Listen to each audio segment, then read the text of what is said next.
In the year 2052, science found the cure to aging. A midlife crisis started at age 132. People in cities sprang to life like droplets on a blackberry, and abortions were encouraged. You could choose between a nice table lamp or a set of bathroom scales when you got one. A consolidation prize kind of thing.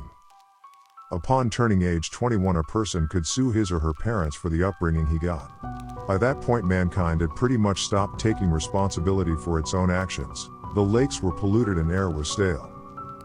People had stopped being offended by language, and when the idea of a big space fuck came to pass, even the president called it the big space fuck and nobody was offended. Announcement! Pay a goddamn attention. We now bring you live the President of the United States of America.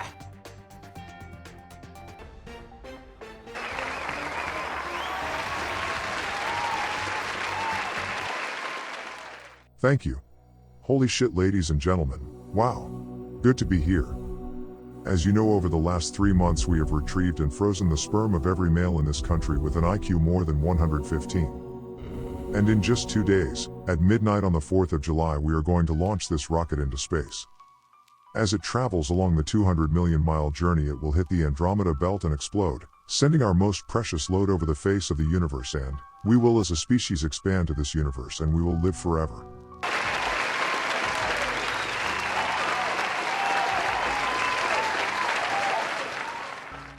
And to commemorate this day, today we will no longer acknowledge the now extinct bitch ass bald eagle.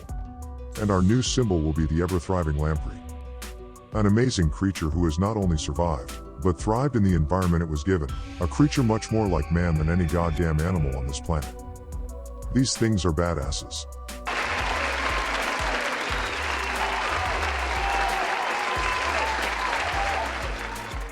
And furthermore, we want to announce that Webster's Dictionary has announced it word of the year, jism. That's right, Jizzum, a great word for what we are doing here today. Join us at midnight on July 4th as we jism to the stars.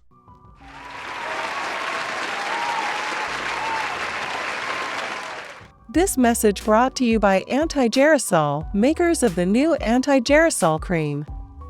Remember to take your Anti-Gerasol daily to avoid those pesky signs of aging. Holy shit, I can't believe they are doing that. I mean, I didn't get to contribute, but just think, damn, we'll give that Andromeda the surprise of her life.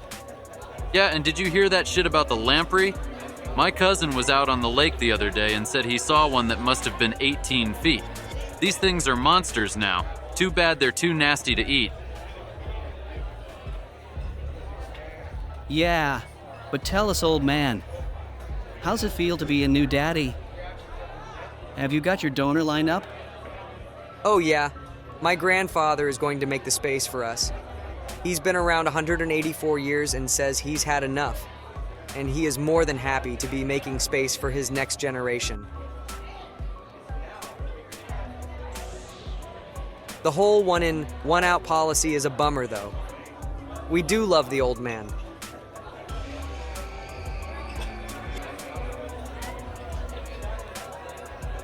That's good. Me and Wendy just got our Sally out of the house. We're just starting to enjoy a little peace. I wish I could get a little peace. We're still stuck with my grandfather. 13 of us in the damn house with him and him being 212. I wish he would make space for us, but you know we can't force him. He keeps saying after the next Talladega race he'll go, but that's what he said last year too. Well, my grandpa doesn't have as much to hold on for as that rich old man. My heart goes out to you. Thanks. Emerald gets a little impatient at times, but I tell her we can wait him out. Talladega is just around the corner.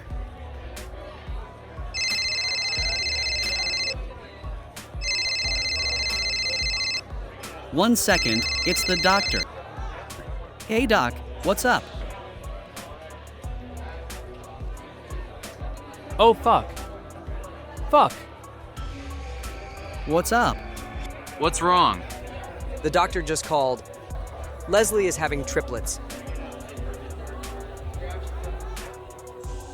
Later that day, we follow Lou home to small apartments stuffed with young people. Mostly ages 25 to 30, some kids are running around. And an old man in the middle of the room watching TV with a remote. Everyone is around him. We see Lou and Em on the back porch talking. I'm serious. That old man keeps everybody here jumping through hoops just to what? Entertain himself. Keep us from getting anything he's got. Bullshit. I swear to God, I'm going to start watering down his Jerry soul. Let him die. Don't talk like that. If he hears you, he'll write us both out of the will again. And you know that means we get kicked off the day bed and have to sleep by the bathroom door. I hate that spot. So do you. That's all he does is hold that over every one of us. He'll write us out of the will. Hell, he writes you out of the will every other week. I'm tired of kissing his old ass. Now, Talladega is just around the corner. He says he's going to go then. That's what he always says. Damn, we better get back in there or he'll write us out of the will. Both go in. The family is standing around grandfather as he watches TV. He puts on a show that Lou's seen several times. Oh, not this shit again. Who said that? It was Lou. Lou, was that you? Go get my will, you ingrate. Talk back to me. Criticize my show. I'll be damned if a grandson of mine is going to be ungrateful. Sorry, grandfather. Please don't write me out again. Too late. It has done. And you've lost your day. Bad privileges move your shit. Lou goes to get the will. Grandfather starts writing. I, Walter Wilson, being of sound mind and body, to update my will and invalidate all copies of previous. Later that night, we see Lou and Em getting ready for bed, camped by the bathroom. Damn it, Em. I told you this would happen. Shut up, Lou, and go to bed. Later, Lou wakes up, hearing a noise from the bathroom. He looks in and sees Cousin Dale pouring grandfather's anti-gerasol bottle down the sink. They make eye contact and Dale drops the bottle, smashing on the bathroom floor. Grandfather comes out of his bedroom and sees the mess. Grandfather, I caught Lou pouring your anti-gerasol down the sink. Lou did it. I caught him. Looks like you have a mess to clean up, the old man said, and then turned around and went back to his room. The next morning, Lou is up early. No one will speak to him. Everyone avoids eye contact. I don't know, Em. It worries me he wasn't even upset. What do you think that means? Fuck. Don't worry, he'll let this blow over. I can't believe that little shit Dale. Just take his breakfast into him and apologize. Lou knocks on grandfather's door. There is no answer. He knocks again. No answer. He opens the door and goes in. Grandfather's bed is empty. There is a note on the bed. Dear family, today I have learned of a betrayal by one of my own. A betrayal that truly illustrates the despise that is had for me. I have thus decided to be gone, and I leave my entire estate to all of you. Work it out on your own. Split among yourselves equally. Walter Wilson. The family looks around confused and befuddled. Well, there you go. Now if all of you could please get out of my new bedroom. Your new room, I'll be damned. It says we split it among ourselves equally. Me and Emerald have been married longest and, damn it, it's only fair we get the bedroom. Hey, me and Amanda had to honeymoon by that damn bathroom. We want the bedroom. Bullshit. And a punch is thrown and we see the fight between the Wilson family. They spill out into the hallway. They regroup and run back in to fight again. An hour later, the police arrive and arrest the entire family. We then see Lou and Em in their own private cell. Em, this isn't half bad. We have our own bed. We've got our own toilet. We get 3 good meals without having to put up with the rest of that damn family. If we just plead guilty, they'll let us stay here a full year. We have our own bed and holy shit, listen, it's quiet. I love it here. Shut up, Lou, and go to bed. Back at the Wilson apartment, Grandfather has dragged his bed from his room to the living room to watch TV in bed. Something he has always wanted to do but never had the space for. This show brought to you by the new anti-gerasol cream. Were you born before anti-gerasol and experienced the woes of aging? Do you feel like these young, wrinkle-free 150-year-olds are looking down on you? Anti-gerasol cream will take those wrinkles out and have you looking 30 years old again. ANIT Gerasol cream. Look for it where you buy anti-gerasol or call us at 1-888 not aged. I have always wanted to try that. I'll call tomorrow.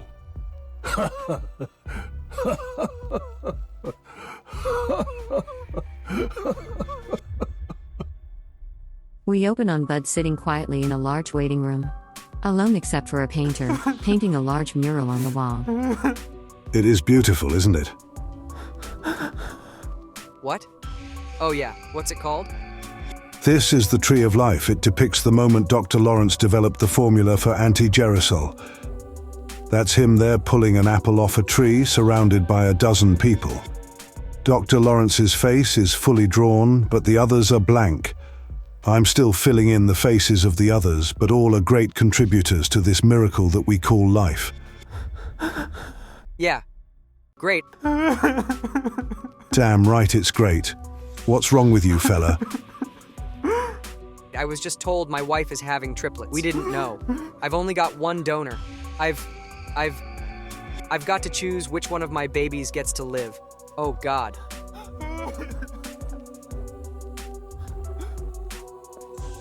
That's messed up. Nurse Johns, perfect timing. I was just about to start your picture for the wall. I was thinking I could put you right here next to Dr. Lawrence. Oh, that would be a great honor. Dr. Lawrence is such an inspiration. Thank you so much. Mr. Wright, I just came from your wife's bedside. She and all 3 babies are healthy and happy. Yes, that's great, Nurse Johns. I only have one donor. I've asked everybody I know, and is there any way we can make an exception? Certainly not. You know that the one-in, one-out system was developed by Dr. Lawrence along with the anti-gerasol formula. It's what keeps balance for the population. Dr. Lawrence, there you are. I was just reminding Mr. Wright here about the importance of the one-in and one-out policy. Oh yes, you are the father of the triplets. Very rare these days, but very exciting birth. Yes, Mr. The one-in, one-out policy is very important to balancing the population of this planet. You see, we have a very delicate system that must be monitored and maintained. But, Dr. Lawrence, I can't. It's not fair. How am I supposed to choose which of my babies gets to live? How can a father make a decision like that? And you act as if it's a simple choice, to choose life and death. I am so sorry, my boy. But you must understand that this choice you must make has to be made. We simply cannot continue to raise the population. We cannot support it. You must choose. Turning to the painter, Dr. Lawrence says, My dear sir, you have done an amazing job here. I cannot wait to walk past it and see this beautiful work for another. Before Dr. Lawrence can finish his thought, Bud takes out a small caliber pistol from beneath his coat and fires. He shoots Dr. Lawrence between the eyes. He then shoots and kills Nurse Johns. Now they have room for 2. Gotta have 3. Bud slowly points the gun at the painter before sticking it under his own chin and pulling the trigger.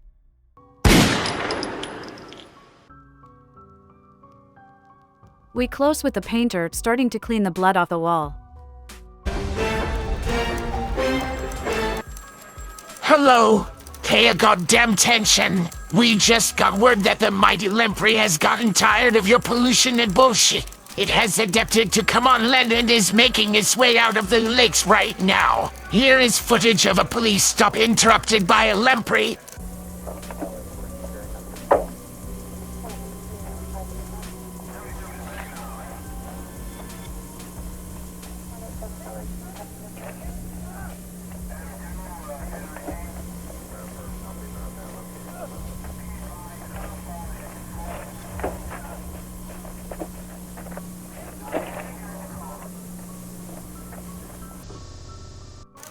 Remember, these are our national animals now. Respect them, and good luck. This message has been brought to you by Anti-Gerasol.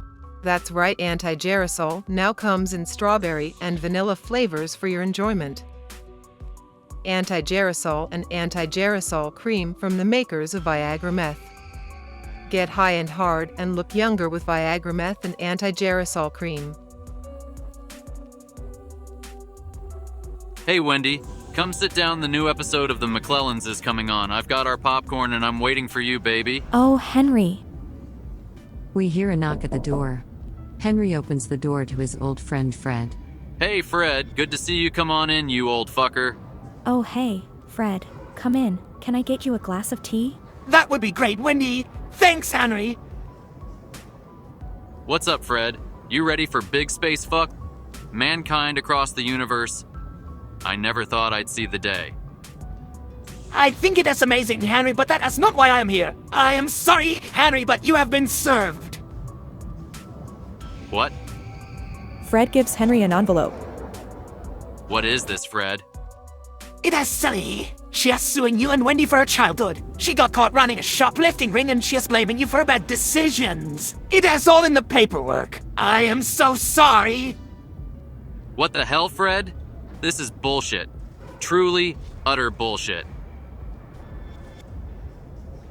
Wendy takes the envelope and starts reading and crying. Henry, she's saying it's all my fault. It's right here. She even goes back to when she was only 4. Who the hell remembers what happened when we were 4? But sure enough, Henry, right here it says, when I was 4 years old, I took my crayons and drew pretty pictures for Mommy on the wall. But when Mommy saw my pictures, she didn't support me and got mad and spanked me for writing on the wall. This inhibited my artistic skills and kept me from a successful career as an artist. And here she says about you, when I was 16 years old, my father came to the door without a shirt on and with his revolver in hand to meet my date Jim Morrison.